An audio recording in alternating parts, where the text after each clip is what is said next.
नवरात्रि की अष्टमी का बड़ा महत्व है।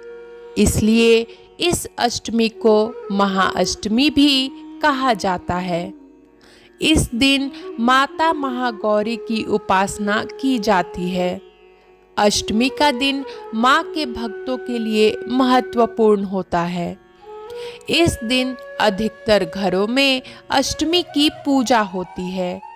मनुष्य ही नहीं, देव, दानव, राक्षस, गंधर्व, नाग, यक्ष, किन्नर आदि भी अष्टमी पर माँ का पूजन करते हैं।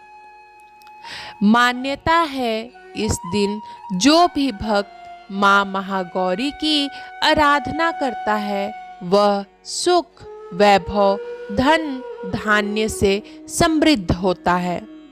साथ ही रोग, व्याधि, भय, पीड़ा से मुक्त होता है।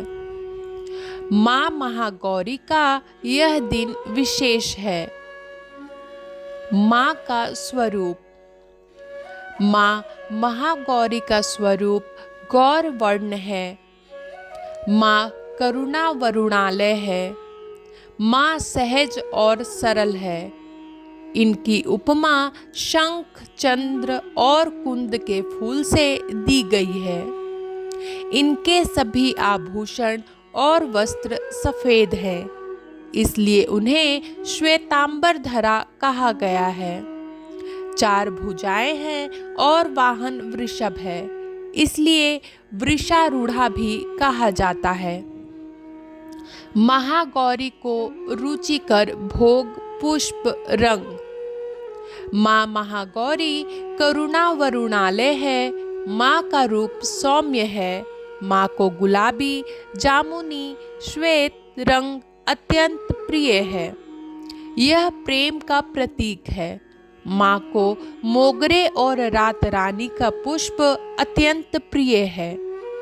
माता को भोग में पूरी, हलवा और नारियल से बने खाद्य पदार्थ सहित काले चने का भोग अवश्य लगाएं।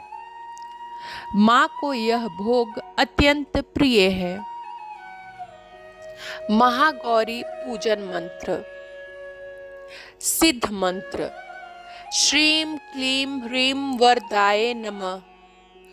सिद्ध गंधर्व यक्षाद्वैर सुरैर्मरैरपि सेव्यामाना सदा भूयात् सिद्धिदा सिद्धिदायिनी। या देवी सर्वभूतेषु माँ गौरी रूपेण संस्थिता नमस्तस्यै नमस्तस्यै नमस्तस्यै नमो नमः। माँ की पूजन विधि। प्रातः काल उठकर स्नान ध्यान कर साफ सुथरे वस्त्र पहन लीजिए। तत्पश्चात माता की स्तुति पूजन का सभी सामान रख लें। सबसे पहले माँ की प्रतिमा को गंगा जल से स्नान करवाएं। माँ को श्वेत वस्त्र अर्पित करें। कुमकुम, अक्षत और पुष्प अर्पित करें और भोग चढ़ाएं। आरती करके माँ से पूजा में हुई भूल के लिए क्षमा मांगे। महागौरी के पूजन के लाभ। महागौरी के पूजन से समस्त मनोकामना पूर्ण होती है। महागौरी के पूजन से रोग व्याधि सभी दूर होते हैं। महागौरी सुहाग की रक्षा करती हैं, इसी कारण सुहागन इनकी आराधना करती हैं। पूजन से सोमचक्र जागृत होता है, जिससे विशेष शक्तियां प्राप्त होती हैं। तप, वैराग्य, सदाचार, संयम की वृद्धि होती है।